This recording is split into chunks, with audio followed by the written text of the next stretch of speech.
Our next speaker of the evening is Peter Lavelle. Peter is the host of RT's CrossTalk and also the co-host of The Gaggle on YouTube. I spoke with him earlier this week about PanQuake, about censorship, and also about privacy issues. And he is endorsing this product, and this is what he had to say.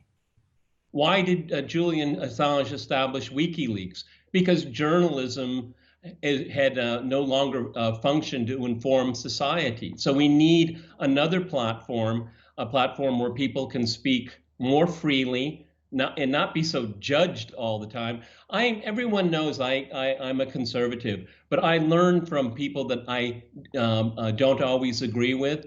And through discussion, through debate, I learn more and I become a better person. And I think my interlocutors do also. And we need a platform of good faith, because I think we're missing that in our public discourse, okay? Because what has happened now with these huge platforms out there, they've created a dystopian environment.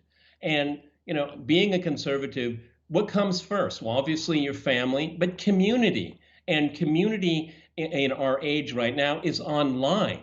And so I want to be able to talk to people in good faith and smart people, because I really would like to cut out all of the nonsense, because I don't like wasting time. I want to engage people in an intelligent way that I know are good faith actors. So we need a platform desperately. And I've seen the number of speakers that you have at this event. Most of them come from the left, and I admire them all. I don't always agree with their politics, but these are people I want to have contact with because I can learn from them without always hyperventilating all of the time. We need cooler minds. We need people to be more understanding.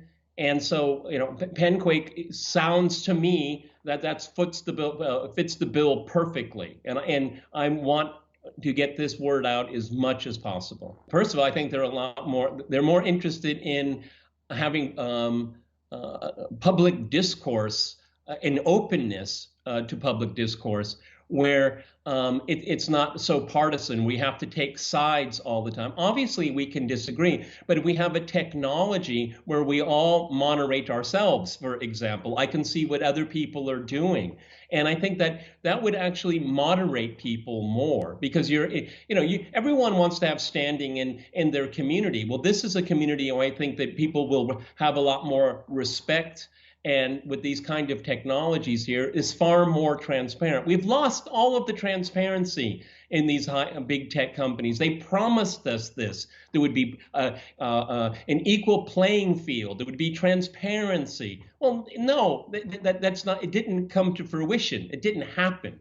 And we need a technology where people feel comfortable, where their privacy is protected, but at the same time, they have this ability to go into the public sphere and talk about ideas that are important to them and talk about the condition of society. With these platforms that exist right now, all they do is divide people. Okay, and what it does is it creates a lot of social instability. We need a platform where people can feel that there's a veracity to the arguments that are being made. My selling point would be is that look what the other guys are doing. You like being there? I very rarely go on Twitter because first of all, it's a waste of my time, and all you do is you have all of these. You know, it's policed by some of the worst elements. Okay. That want to break up public discourse. And if you have a certain view, which I think could be held by millions of people, and then you're just simply attacked, okay? And I think we're all tired of that. So much of our time and our energy is consumed by that kind of thing. I'm not interested in spectacle. I'm interested in learning ideas from other people. And I will tell everyone I know and tell them, you know, this is the place where we can be. I've looked at the list of people that are involved in it. I've looked at their credentials. I'm aware of other people that are promoting it. You know, I don't need a whole lot more convincing, to be honest with you. For me, the most important thing is that the lack of censorship. But if there's going to be control of the discourse, it's going to be your peers on the platform that are going to inform you, correct you if you're wrong, provide additional information That's the kind of thing we need right now. Instead of people, instead of living in an atmosphere where it's just one conspiracy after another, one crisis after another, I think that it's going to be much more important for people on the platform on PanQuake to be able to say, hey, that's not the direction things are going in here. Or this has been being misrepresented. And you might want to look into that. I mean, I'll tell you, the PanQuake for me is going to be kind of like how I conduct myself online. I'm not particularly enamored by websites. I'm enamored by people, and I follow people. I don't follow sites necessarily.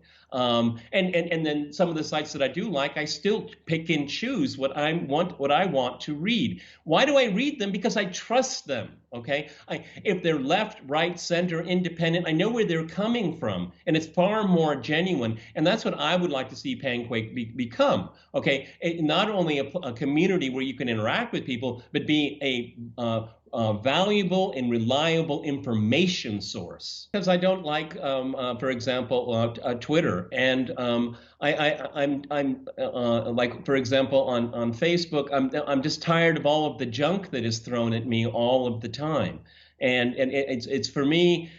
I have 25,000 messages on Facebook that I have never answered. Okay, I want to answer messages from people I know, okay? And that's why on PanQuake, I will have a very different approach to it because I will curate it, okay? These other ones, it's just so much white noise going all the time. And then, the number of times on Twitter that I'm references made to me and I'm just slandered, and it's like, you don't even want to come and talk to me. What you're saying about me, why don't you say it to me instead of saying it to your ecosphere where, I had nothing to do with your claim against me, because number one, it's not true. And why want to even dignify you with that kind of slander? Okay. I'm tired of this very polluted public sphere. Okay. I want a place to go where I feel comfortable and I feel confident. And I will be very, very particular. And I think that this is something that people will embrace PanQuake and say, this is a fresh start. Get rid of all the noise, get rid of all of the garbage and all of the policing around you.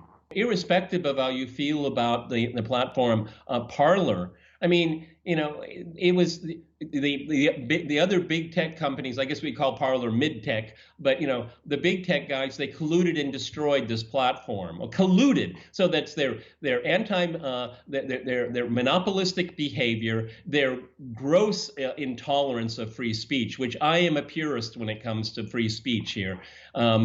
Say whatever you want, okay? But I will defend your right to say it, okay? And so that's so very important. Big tech, they're not interested in the quality of the public sphere. They're interested in power and profits. That's what they're interested in.